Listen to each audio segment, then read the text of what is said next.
And on New at 5, a family's nightmare revisited. 35 years after a University of Akron student was murdered, her accused killer getting a new shot at freedom. This is the result of a new law that went into effect last spring. Senate Bill 256 gives teens convicted of crimes the opportunity for parole. And now another Northeast Ohio family is speaking out, hoping to convince lawmakers to make changes to that controversial bill. News 5 investigator Scott Knoll has their story.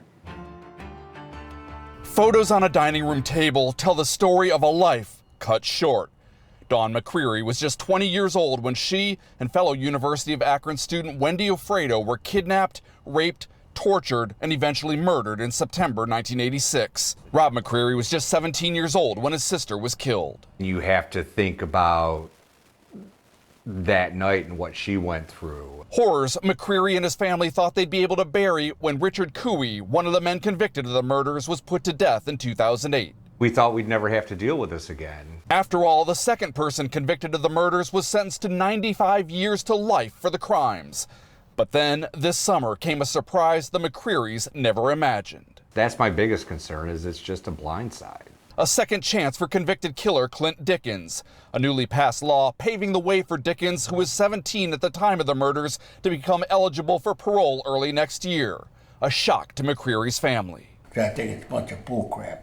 The family now concerned they'll have to relive the pain of what happened every time Dickens is eligible to get out. It's like ripping off a Band-Aid and going through it all fresh again. State Senator Nathan Manning sponsored the bill. We reached out to Manning's office for comment today, but haven't received a response. But in April, when we first reported on concerns over SB 256, Manning's office sent a statement saying, in part, in no way does this new law guarantee release for offenders, only an opportunity for parole if they can show they are truly rehabilitated. How can they say he's rehabilitated? But McCreary's family says that's of little comfort to them. Angry, a convicted killer will now get the opportunity his victims never got.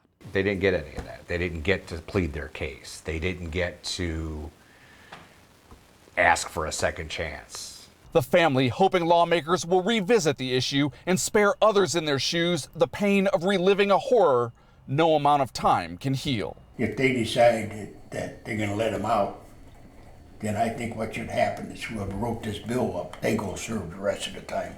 In Strongsville, I'm investigator Scott Knoll.